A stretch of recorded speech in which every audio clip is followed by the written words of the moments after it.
महिला वकीलों की सुविधा को लेकर सुप्रीम कोर्ट में याचिका दायर की गई है। बड़ी खबर आपको बता रहा है, सभी कोर्ट परिसरों में बार रूम समेत अन्य सुविधाओं की मांग की गई है। इस याचिका के माध्यम से सुप्रीम कोर्ट ने पीआईएल पर केंद्र और राज्यों को नोटिस जारी किया।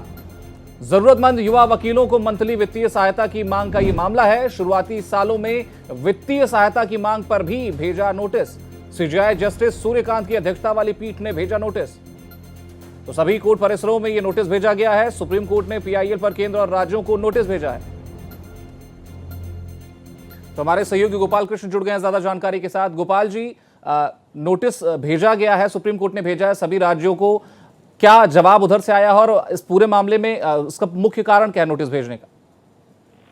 देखिए अंकित, महिला वकीलों ने सुप्रीम कोर्ट में याचिका दायर की थी और कहा था कि देश भर की जितनी भी अदालतें हैं, चाहे वो अदालत हो, ट्रिब्यूनल हो या बाकी आयोग हो, वहां पर महिलाओं के लिए बुनियादी सुविधाएं मौजूद नहीं है, बार नहीं है। लिहाजा बुनियादी सुविधाएं मुहैया कराने के आदेश दिए जाएं और साथ ही जो दूसरी मांग थी कि जो युवा वकील हैं उन्हें आर्थिक सहायता मंथली उन्हें मुहैया कराया जाए, जिसको लेकर के सुप्रीम कोर्ट ने केंद्र सरकार, देश के सभी राज्य सरकारों को नोटिस जारी कर जवाब मांगा है। मामले की सुनवाई के दौरान सीजेआई ने कहा कि अदालत परिसरों में बुनियादी सुविधा उपलब्ध कराना केवल प्रशासनिक आवश्यकता नहीं है, बल्कि गरिमा और समान अवसर से जुड़ा हुआ संवैधानिक दायित्व है।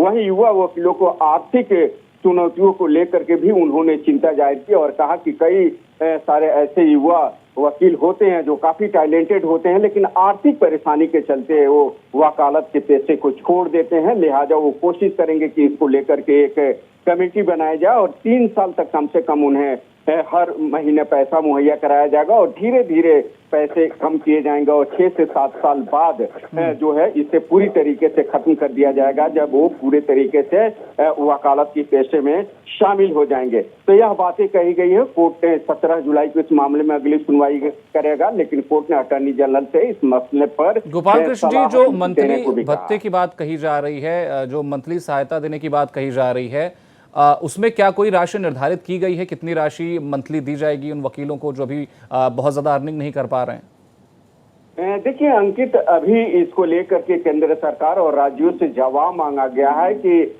किस तरीके से इस पर जो है रणनीति बनाई जाए और क्या नीति होनी चाहिए, कितना पैसा होना चाहिए।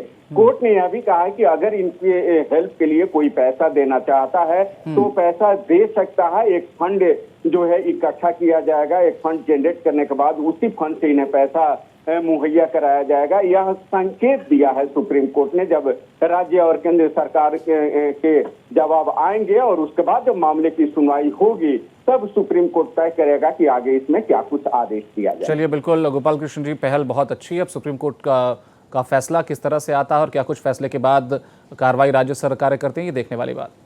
फिलहाल मसला जोड़ने के लिए बहुत बहुत धन्यवाद आपका।